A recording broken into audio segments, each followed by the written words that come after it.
بسم اللہ الرحمن الرحیم۔ آئی کیو وائس کے معزز سامعین، السلام علیکم۔ سرزمین ہندوستان میں ایک مرتبہ ایک مسلمان اور ہندو کے درمیان زمین کے ایک ٹکڑے کو لے کر جھگڑا چل پڑا۔ چنانچہ یہ مقدمہ بن گیا اور انگریز کی عدالت میں پہنچا۔ جب مقدمہ آگے بڑھا تو مسلمان نے اعلان کر دیا کہ یہ زمین کا ٹکڑا اگر مجھے ملا تو میں مسجد بناؤں گا۔ ہندو نے جب سنا تو اس نے مسلمان کی ضد میں کہہ دیا کہ یہ ٹکڑا اگر ہمیں ملا تو ہم اس پر مندر بنائیں گے، حتیٰ کہ ایک طرف مسلمان جمع ہو گئے اور دوسری طرف ہندو اکٹھے ہو گئے اور مقدمہ ایک خاص نوعیت اختیار کر گیا۔ اب سارے شہر میں قتل و غارت ہو سکتی تھی، خون خرابہ ہو سکتا تھا، تو لوگ بھی بڑے حیران تھے کہ نتیجہ کیا نکلے گا۔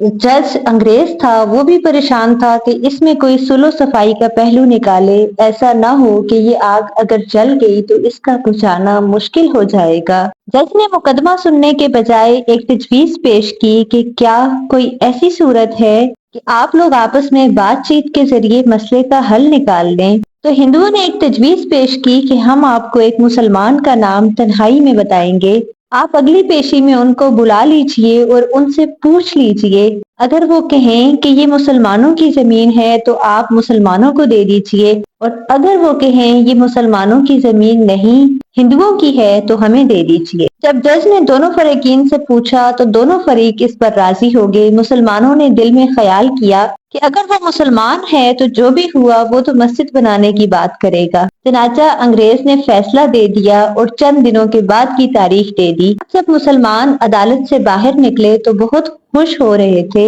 اور نعرے لگا رہے تھے، اور ہندوؤں کے چہرے مرجھائے ہوئے تھے۔ مسلمان خوشی سے پھولے نہیں سماتے تھے، لیکن انتظار میں تھے کہ اگلی پیشی میں کیا ہوتا ہے۔ چنانچہ ہندوؤں نے مفتی الہی بخش کاندھلوی رحم اللہ علیہ کا نام بتایا کہ جو شاہ عبد العزیز رحمۃ اللہ علیہ کے شاگردوں میں سے تھے، اور اللہ نے ان کو سچی زندگی عطا فرمائی تھی۔ مسلمانوں نے دیکھا کہ مفتی صاحب تشریف لائے ہیں تو وہ سوچنے لگے کہ مفتی صاحب تو مسجد کی ضرور بات کریں گے۔ چنانچہ جب انگریز نے پوچھا کہ بتائیے مفتی صاحب، یہ زمین کا ٹکڑا کس کی ملکیت ہے، ان کو چونکہ حقیقت حال کا پتہ تھا، انہوں نے جواب دیا یہ زمین کا ٹکڑا ہندوؤں کا ہے۔ اب جب انہوں نے یہ کہا کہ یہ ہندو کا ہے تو انگریز نے اگلی بات پوچھی، کیا اب ہندو لوگ اس کے اوپر مندر تعمیر کر سکتے ہیں؟ مفتی صاحب نے فرمایا جب ملکیت ان کی ہے تو وہ جو چاہے کریں،